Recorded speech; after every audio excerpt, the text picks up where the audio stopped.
Hey guys, it's Drew. Thank you for checking out the Sober Fix podcast, where we talk about addiction and living life sober, one day at a time.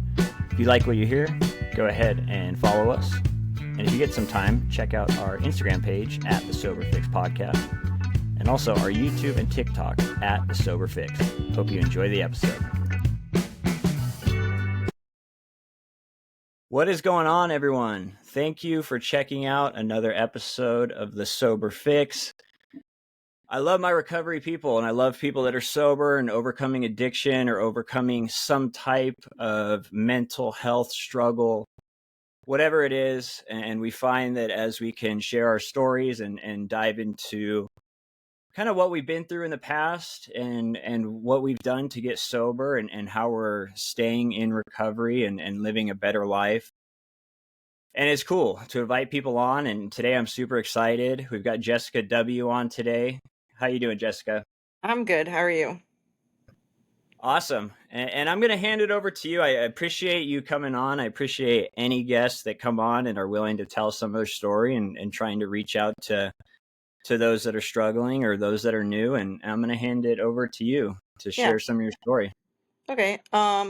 So when growing up, it was always hard. My mom did drugs, she partied and everything like that.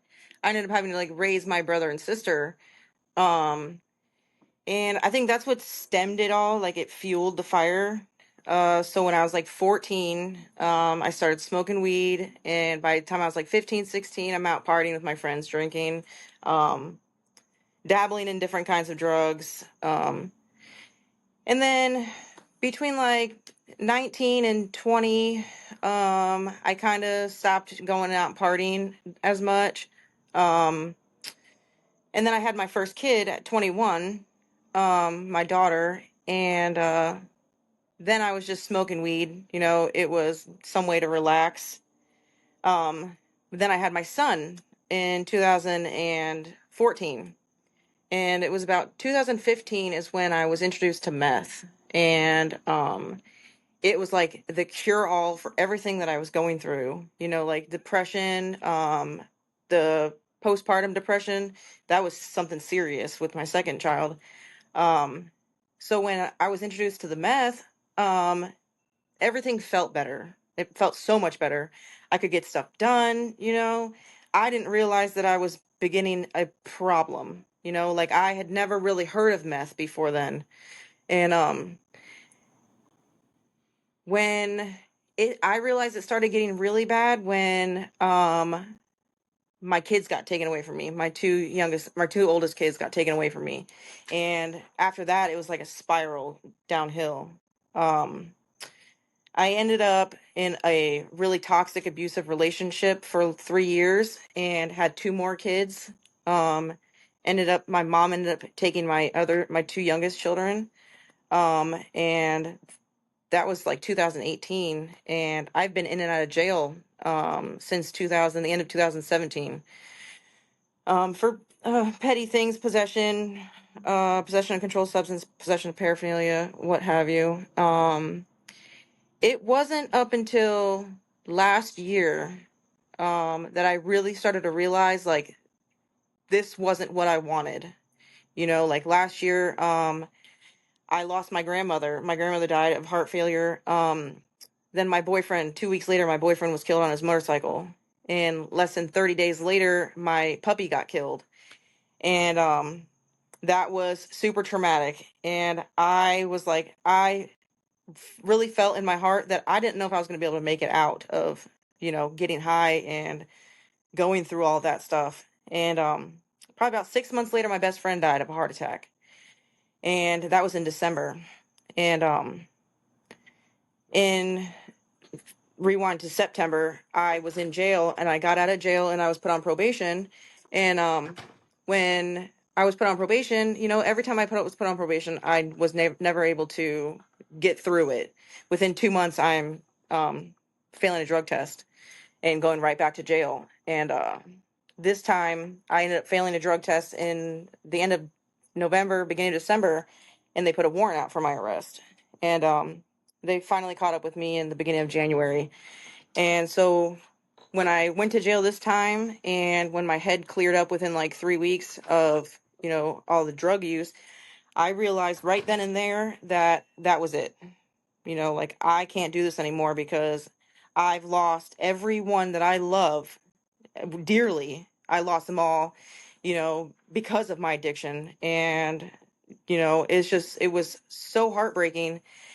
So while I'm in jail, I get cleaned up, and I do all these different classes, like these life transformation classes. I find God, and um, it really was like the stepping stone into me starting my recovery. I ended up doing like 3.5 months in jail, and I got out in April. And within the first 3 days of me being out, I found a Celebrate Recovery meeting in my town.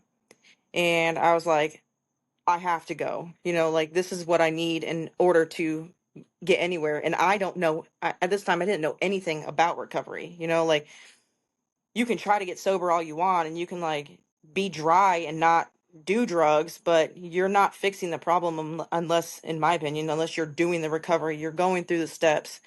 And when I found this Celebrate Recovery meeting, I came just in time to join their step study. And I had been working diligently and so hard at working through the steps. Now, I'm on step 7 now, which is amazing because this group of women that I have met have been so awesome and so caring, and it's just like I've learned so much about myself, and I have seen the changes in myself since starting this group and these 12 steps. It's crazy, like me and my dad have a great relationship, like I'm working towards getting my kids back in my life again. I just recently moved from the small town that I was in to a city about an hour away, and it's like this whole city is just full of people who are in recovery. Like, I'm living in a recovery house now with a bunch of other women, who have been doing this for a while now. And it's just so nice being able to have like this support team that's more than just like your family, and now I'm doing 90 meetings in 90 days. And I thought, oh, the Celebrate Recovery twice a week was enough. But going to these meetings and talking to all these other girls who are in recovery as well, um, you realize like there's still more work to be done, and it's just nice to be able to not have urges and cravings and like not want to go out and use, and being able to have like those accountability partners or your sponsor to call when you're not feeling right or something traumatic is going on. I don't, not only do I do all these meetings, but I also do substance abuse therapy through an app called Affect. Um, they have helped me so much, and they pay you to, they want to like switch your brain into not using drugs and getting paid to go to their one-on-one meetings or their group meetings. And that has been a lifesaver too, because I started doing that within like the first week I got out of jail too.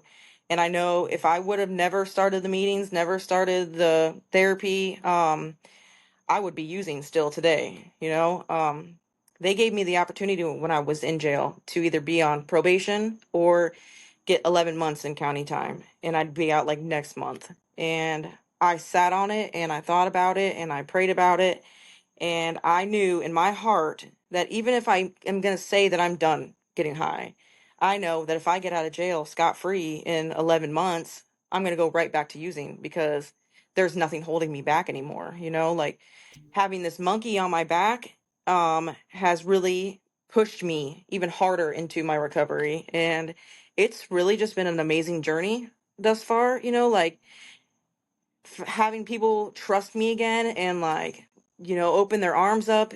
It's been so amazing. I have loved every bit of it. It's been great. Yeah, that is super cool. There's so much in your story Mm-hmm. that I can relate to. How long do you have clean and sober now? I will have 8 months on the 12th of September. 12th of September. Mm-hmm. Congratulations on that. I Thank wanted to you. ask you because not everyone has tried out Celebrate Recovery. What is it like? What was it like the first time you showed up there? What did you like about it? Um, Celebrate Recovery, when I walked in the doors, I'm not the type of person to go somewhere by myself, let alone like be around a bunch of people that I don't know. But when I walked in those doors and everybody that was sitting in there just like looked at me and like literally had open arms and were like, "Here, let me give you a hug," like, "We're so glad you're here." Like, it was way different than walking into an NA meeting, like they are strong on their faith-based 12 steps. Everything revolves around God and not just a higher power. And it's nice walking in there and it's not just drug addicts, like it's people who have the same, have been through the same stuff, that I've been through. And they just have so many amazing testimonies. And it's just like people you're seeing walking down the road, instead of like you walk into NA and you're like, "Oh, okay, all you guys kind of look like you're on drugs or you've done drugs." But I don't know.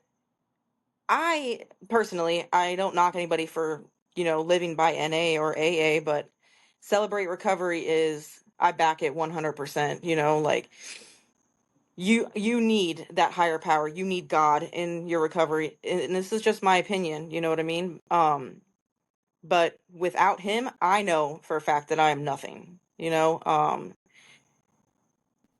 I don't know, like it's more personal too in Celebrate Recovery, because you go in, you do little worship, whatever, you talk, you listen to the leader, the group leader, whatever, and then you break up into small groups. And it's like a women's group and a man's group, and you're sitting amongst other women discussing like everything you've been through, like your week, whatever.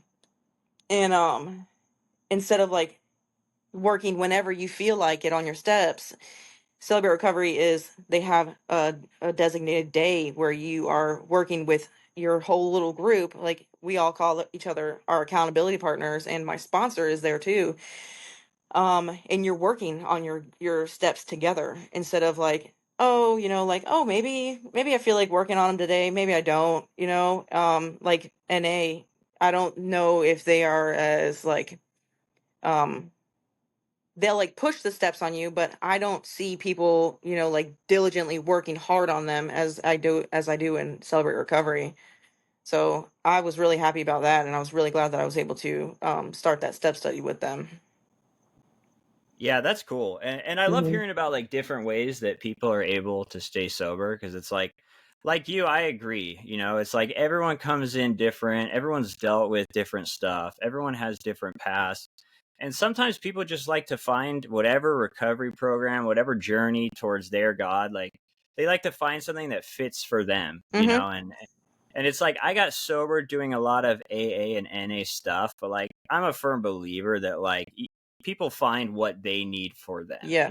Like it's Hmm. not just like, oh, I got sober this way, so now everyone has to get sober Yep. the way I did, I Hmm. was going to ask you too, what was it like trying, like how did you run into meth for the first time? Do you remember that?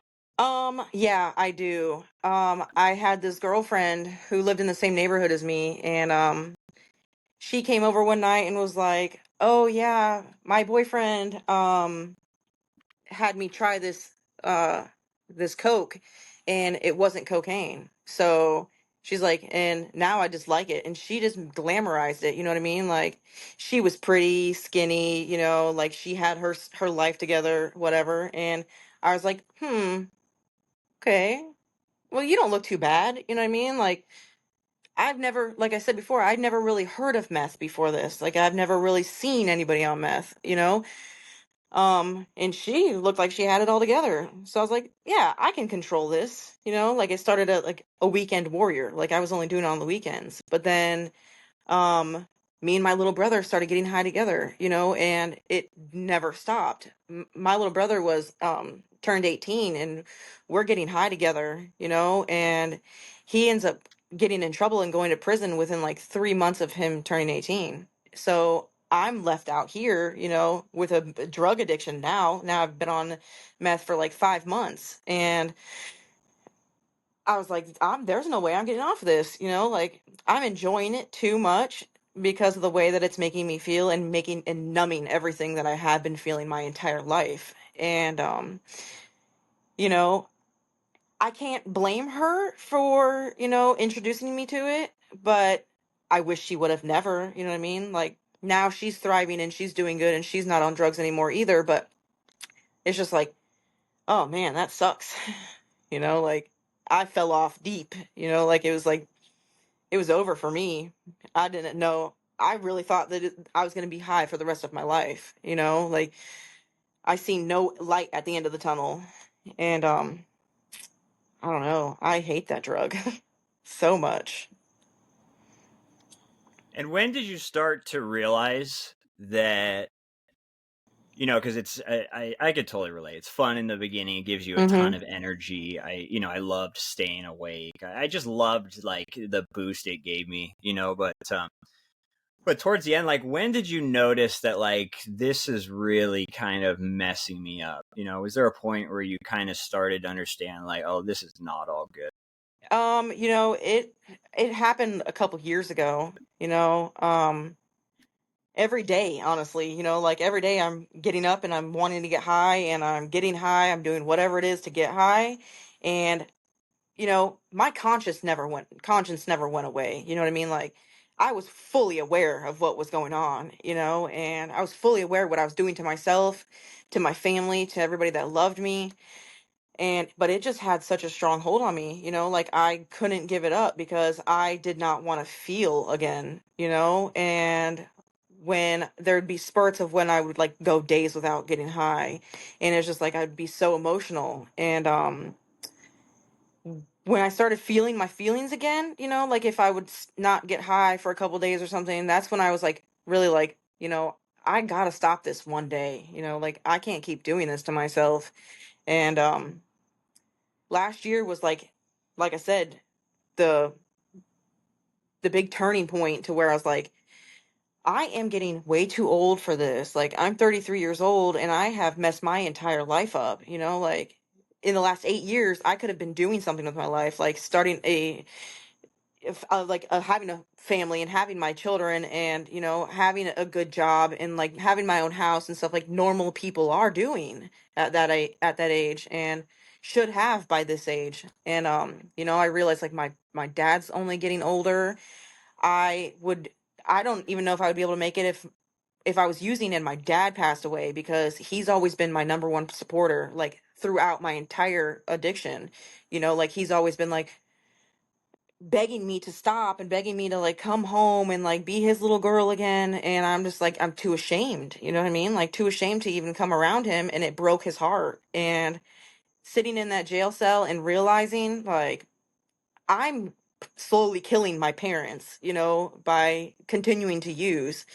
And I was just like, yep, that's it. I can't do this anymore. I can't do this to everybody. I can't do this to myself. It was killing me inside.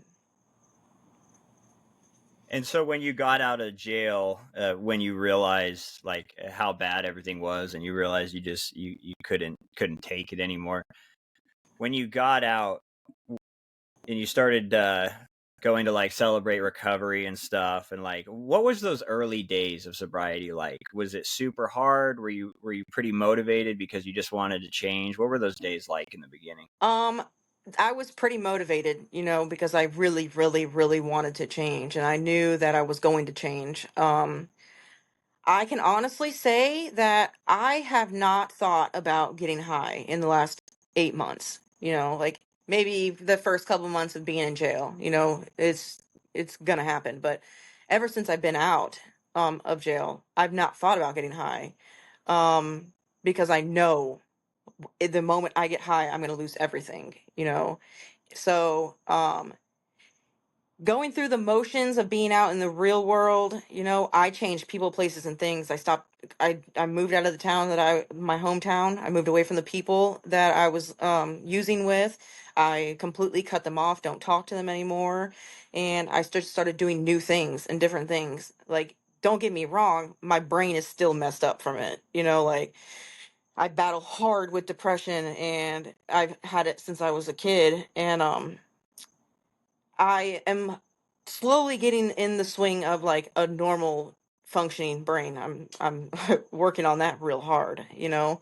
Um, but the only thing that's ever gotten me down in the last couple months has been my depression, you know, and like I said, the app that I've been using, that Affect app, has really helped. And having my dad and my stepmom, my sponsor, my groups, um, that's really kept me, you know, like on the straight and narrow, knowing that if I go out and I use, I'm just going to be disappointing everybody that has, you know, put all their faith in me again, you know. And it was just like, yeah, I don't want to do that, you know. Everybody, people love me way too much for that.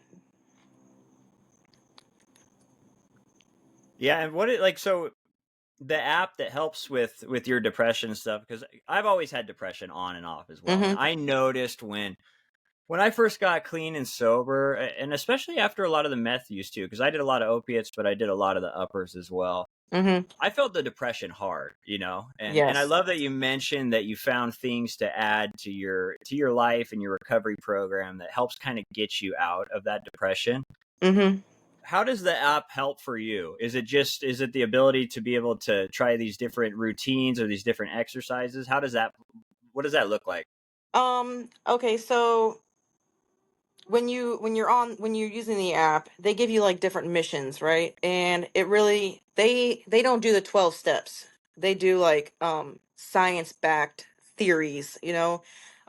They give you missions, and you just like read these little pages, you answer some questions, and they really make you think about like what's going on in your life, and how your anxiety or how your depression's doing. And the people who run the app and the people who work for everybody, like the counselors and stuff like that, are all in recovery. You know, they have been in recovery for years, you know. And so having that um like journal, basically, you know, to show you, like they show you like, oh, I'm feeling super depressed today, and they'll show you like in a month from now, like the different fluctuations of how you're feeling.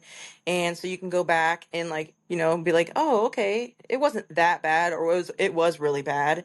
And you know, you like do your daily gratitude and stuff. And it's just really helped me because it's really put a lot of stuff in perspective. Like being on the app, I learned about post-acute withdrawal syndrome, which I've never heard of before. And I was like, I'm not withdrawing anymore, you know, like that's crazy. Until it really started happening like 2 months ago. And I was like, oh, okay, this is what they were talking about back in April. You know, like they were warning me this was going to happen, and I just didn't realize it was happening until we talked about it again. And when you get to meet with a counselor one on one, you know, and it's all through telehealth. And they talk about like different ways to help you, different things for you to do, to help your recovery and to help you get through, you know, the daily struggles that you're going through. And it really just helps you learn a lot about yourself and like different ways to cope with stuff. And it's just really sweet. That's super interesting. What was it like, the post like withdrawals? What did that feel like? Um, you know, it wasn't like, oh, I'm withdrawing, like I feel like withdrawals from the drugs. It was everything hitting me, like the sleep, you know, like not being able to sleep at all. Like I struggle so hard with sleeping.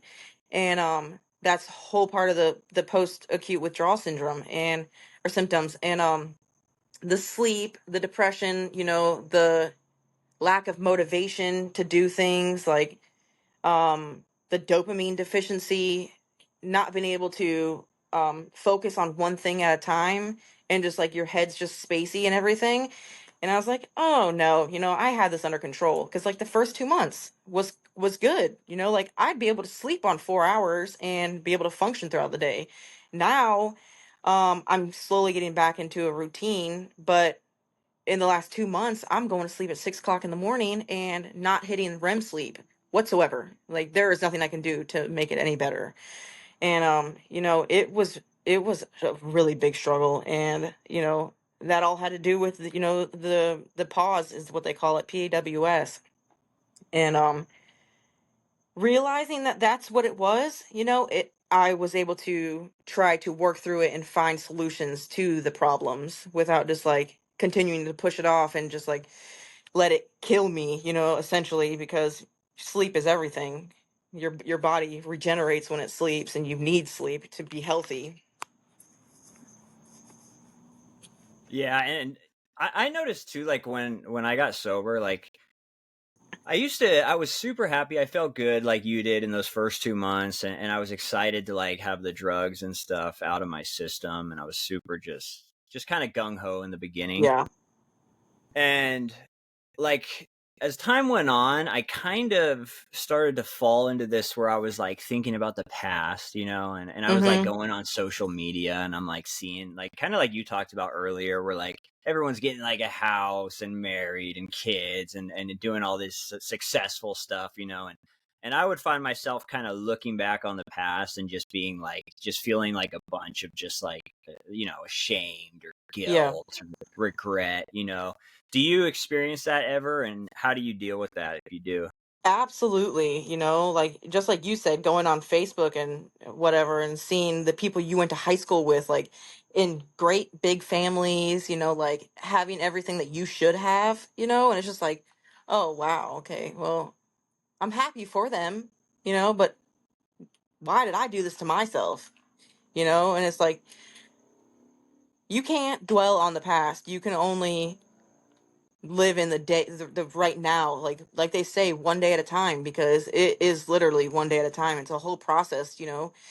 You're starting right back where you stopped at when you first started getting high. And I just have to keep reminding myself, I will get there. I will get there one day. I'm just going to take one step at a time and focus on right now and not yesterday and not tomorrow. And that's really been helping me. Yeah, that's super cool. And what has it been like having a sponsor in this whole recovery journey? It's been really cool because, like, I don't have friends, like, since I have started my recovery, I don't have any more friends. Like, the people who were my friends were just people that I was using drugs with. So when I found my sponsor at my Celebrate Recovery meeting, she made me feel super comfortable. And so when I'm going through things, I know that I can call her and there's no judgment, you know what I mean? And she like hold me accountable for what I'm talking about. Like, make a gratitude journal, like start writing down what you're grateful for. Don't dwell on what you don't have yet, you know what I mean? And it's just like, it's been really helpful because she's already been through all the 12 steps and she's worked the program.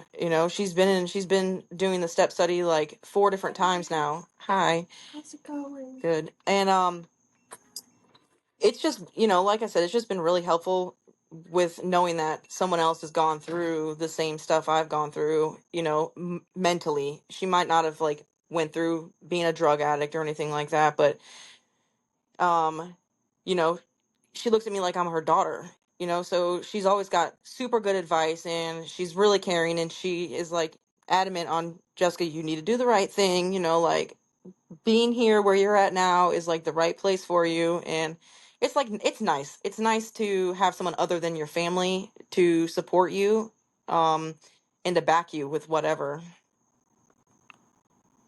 Yeah, and how do you like the sober living situation? Like, has it helped to have other like the extra accountability and other people that are kind of on the same Oh, sober recovery journey as you? yes, absolutely. um because these other girls that are living in this house too have been doing this a lot longer than me. um at least they've been in the program, a lot longer than me. And they have really good advice. They have done more than just celebrate recovery. So I've been to a couple NA meetings, but they like live by NA and AA and stuff like that. And it's nice seeing a different perspective on things, and the interaction with other people who have been going through the same things that I have gone through, and who have so much clean time behind them. Because like in Celebrate Recovery, there's only one other person that had a problem with drugs. Um, So it's nice being here and knowing that all these girls have been through the same stuff, like this, they've been through all the same, mental things that I've been through, and they're still going through it.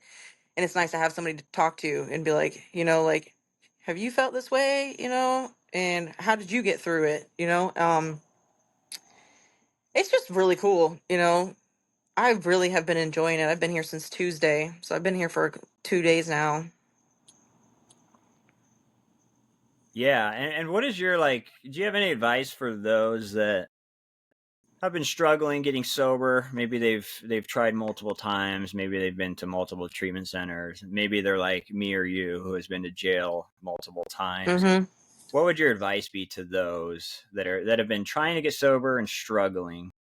Um, find a meeting and start doing the steps. Like really work hard at the steps, because honestly, without the steps, you I some people, I'm not going to knock whoever can just put down the drugs and just leave it in the past. But if you've been struggling and um you have tried getting sober, work the steps, really really work the steps, and find a good support team and a sponsor. I would really really recommend that.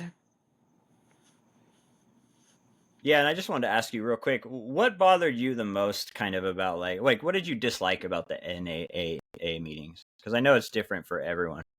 um Probably the fact that it's not like personal,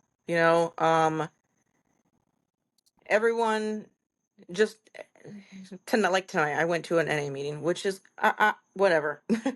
But they really just they talk about whatever's said in that meeting. You know what I mean? They're not talking about like, oh, like this is how my week was going. Like, I just want everybody to know whatever, like I said, they're just not, it's not personal to me.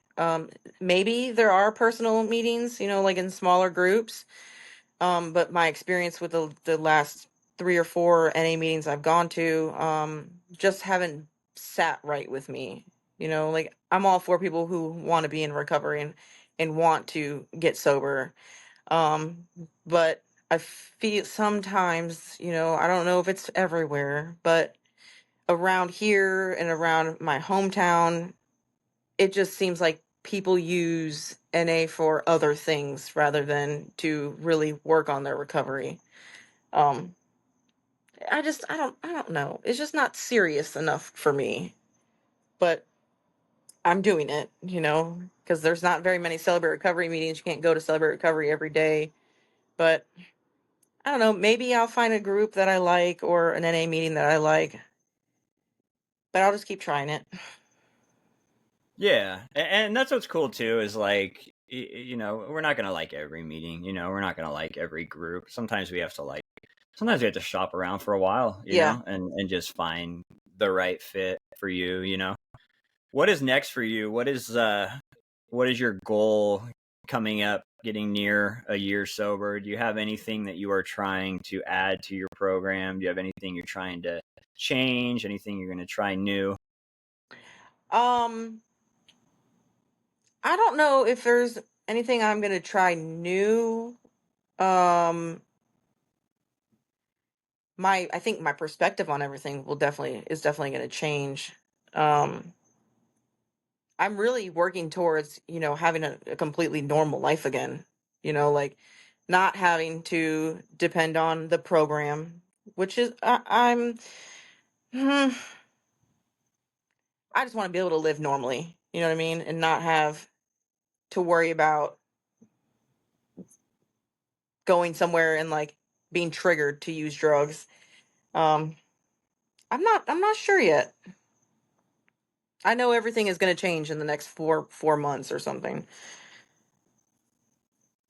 Yeah, and what was it like getting away from the old friends? Because like I was the type of person that I struggled for a long time because I would get sober for like a little bit, but I wouldn't really change up those like playmates and play places, and Yeah. and I'd find myself like trying to be able to like I'd be in early sobriety and I'd be trying to like go out with the friends and play pool or whatever, right? And like Mm-hmm. everyone's drinking and it's all my friends that I used to drink with. But I'm like, you know what? Like I'm trying to not drink. It'll be fine. I don't want to have to like miss out on things in my life, like I found it super hard, and it wasn't until I finally like changed up a lot of the places I was going, at least in early sobriety, and Mm-hmm. changed up a lot of the friends that I started to really like just feel better. A lot of the Yeah. temptations and triggers were lowered. Did you find that true as you kind of broke away from everyone?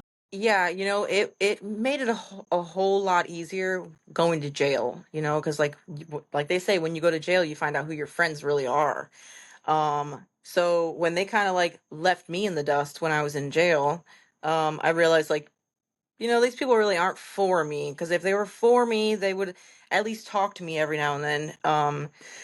So it was pretty easy to break away from my friends. Like, don't get me wrong, there's like one or two that have been my friends for a very, very, very long time that I still am in contact with. Like, I want to see them get sober. I want to see them get better. But I know that I'd have to keep my distance because I'm still early in my recovery, that I could hang around with somebody who's getting high and be like, maybe I can do it one time, but it's never just one time. Like they say, once is never enough, and 1,000 times, or once is too many, and 1,000 times is never enough. Yeah, did you ever go to treatment? Had you ever been to any treatment centers before? Never. That's pretty cool. Mm-hmm. I love being able to hear that, because my story was like I had been to a ton, and a lot of people that I talked to like had been to a bunch of treatment centers, and that's cool because like you're an example of someone that's been able to get 8 months clean and sober, coming from jail, not having to go to a treatment. I think it just goes to show that like when something clicks in your head and you've just been through enough pain, drama, stress, failure, whatever it is for the Mm-hmm. specific individual, like once you are ready and you set your mind to getting sober and back it up with like being consistent and doing the meeting stuff that you do and getting a sponsor and working the steps, like it's amazing what can happen. Yes, absolutely. Like, I have, in the last 8 years, I have wanted to not be high. I wanted to not, use drugs anymore, but I never wanted it enough to get sober and stay sober. And like you said, it just clicks. And it's just like, okay, that's it. That's enough. Like, I was never serious about getting sober. I really, really, really thought I was going to be high for the rest of my life. And I'm glad that, it's better late than never, honestly. And was there one specific thing that really changed that really made you say like, okay, like this is enough? Or was it just a combination of the stuff that you had mentioned? It was a combination of everything. Like, I have been out of my kids' lives for 8 years now, and um, looking back and like, oh, okay, wow, I have missed this much time with my children. I've missed this much time with my family. Um, if I wasn't into drugs, I would have never met my boyfriend, and I wouldn't have dealt with the heartbreak of him. Okay. I'll be in by like 11. Okay. Um, I would have never dealt with him dying and stuff like that, and not going through all that trauma. So I'm like, everything that has accumulated over the last 8 years has been it. Like, I don't want to go through any of that anymore at all. Because going through like trauma when you're high and then having to deal with it when you're sober, you're dealing with it twice. And it is not comfortable. It's not a good feeling. Yeah. And when I got sober, I had a ton of like court stuff to deal with. I was in drug court. I was in it for 4.5 years. Mhm. I had probation. I was getting tested randomly. Like every day, I would call a number on the phone in the morning and they would tell me if I had to go in. Are you still dealing with the court side of stuff? Are you still dealing with probation and all that? Yeah. Yeah. So I'm on drug offender probation. Um which is just like, you get drug tested once a month. But that's no big deal to me because with the app, with the app, I'm getting drug tested every week. Um, and then I get drug tested here at my house. So I'm getting drug tested maybe like probably close to 9 times a month. So that really helps holding me accountable too. But yeah, I am 36 months. I'm on drug offender probation, or 18 months early term. And it's so much easier dealing with all that court stuff and like having to take those tests when you're actually clean and sober, isn't it? Like just Absolutely. not even having to worry about it, you know? Yes. Not having to worry about like, oh, okay, I gotta stop getting high for 3 days before I can pass a drug test, and having to go through all the motions of going through like the slight withdrawal you're going to be going through for the first 3 days, or doing absurd stuff like drinking baking soda water to pass a drug test. Like that's a 50-50 chance of whether it's going to work or not.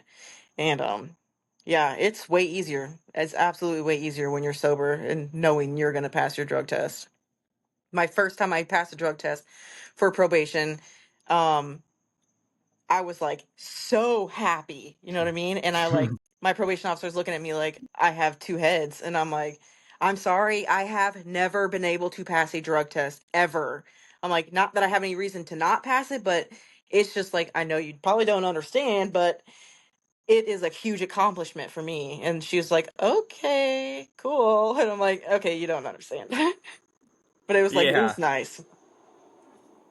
It just is. Like like I remember like I'd be driving around and it was just a nightmare having to like dodge cops all the time Oh or my gosh, yes.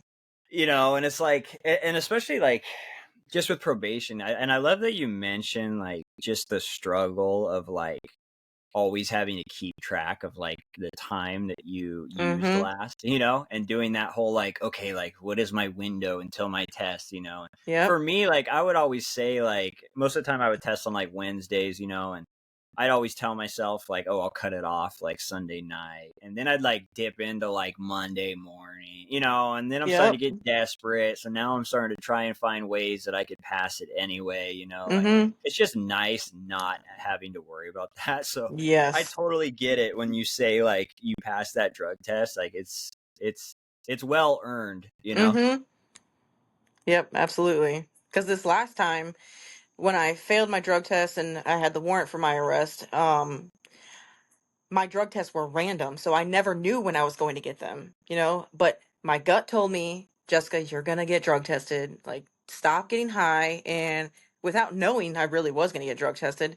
And I was like, okay. So I stopped getting high for 2 days. And then the day before I was supposed to go to probation, I was like, screw this.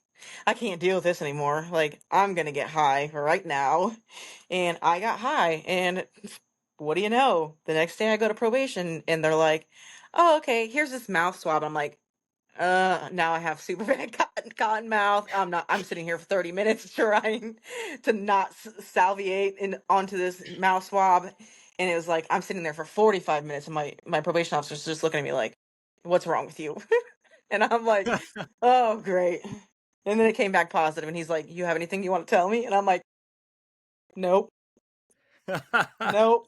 And I'm like, nope. He's like, you sure? Because you came up positive for methamphetamine. So I was like, nope. He goes, okay, well, we'll see what's going to happen. And within like the first week, like I'm like watching my back. I'm like, am I gonna have a warrant? Is he gonna call me and say like, okay, you're gonna go to a program or something? Like it was never offered, but in my mind, I'm like, okay, maybe he'll just give me this chance. But I have been given chance after chance after chance, and I've blown it. Like they, the county I was in, did not want me to become a convicted felon. And they kept giving me chances to go through these opportunities of not becoming a convicted felon, like just go through and deal with probation. But I was like, nope. And it was like, okay, now I'm screwed. Now I'm screwed. But thankfully, they still don't want me to become a convicted felon. If I go through all this probation and I get it over with, everything, my adjudication will be withheld. So instead of 7 years being able to go and fight for my rights back, I will get them automatically restored within 3 years after I complete my probation, which is super awesome. Like, I'm not going to have to go and pay for it and, go through the courts. Like, it's just going to be automatically restored. Yeah, that's amazing. And you just never really know what happens like when you get sober, because I Yeah. remember for years I had stuff since I was 18. I had felonies when I was 18 and on, Mm-hmm. and all for drug use and sales, like all basically drug related stuff. And I was told for years that I would never be able to get rid of them. Like, I looked at all these programs online. I looked at all this stuff. Some of them said if I got a lawyer and I took all these different steps towards paying everything off and showed proof of change, maybe one day I would get it, but probably not. Mm-hmm. And through a weird series of events, which could be looked at as like odd or God, it's like I ended up in drug court and I completed drug court. And when I finished, they got rid of some of the felonies. And then I stayed sober for one more year after that. And the judge, who was the judge that saw everyone during their time in drug court, coolest guy ever, biggest advocate for sobriety, recovery, change. He was going to retire, but I found out that he was bringing people in if they had been sober for at least over a year after graduating drug court. So I was able to go back and I was able to get everything completely dismissed That's awesome. to where I could, like law enforcement would see it if they pulled me over, Mm-hmm. I'm not going to be able to become a cop, I'm Yeah. not like I'm stuff like that. But at the end of the day, like I can put no when it asks for charges on all my work stuff Very nice. and stuff like that. So, and I think it's just like a testament that like everyone told me that was not possible, Mm-hmm. and all of a sudden through recovery and connecting with God and the way crazy stuff can happen and weird little miracles and the whole journey, it's like, it happened, I got rid of the stuff that since I was 18, people told me I would never get rid of, Yeah. so it's super cool. Like, you never know what's going to happen when you get Mm-hmm. sober. Yep.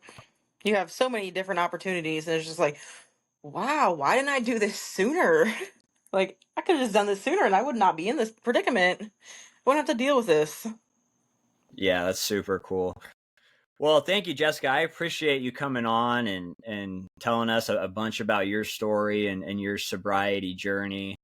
Is there anything else that you want to say to anyone that's thinking about sobriety? Anything else you could think of before we close out here? Just reach out. Reach out. Find somebody to talk to and get the help you need. Thank you so much for coming on. I You're really welcome. appreciate it. This was awesome. Thanks for having me. Yeah, absolutely. All right, you made it through another episode. Thanks again, and if you'd like to collaborate or come on the show, please email me at thesoberfixpodcast@gmail.com. Have a great day.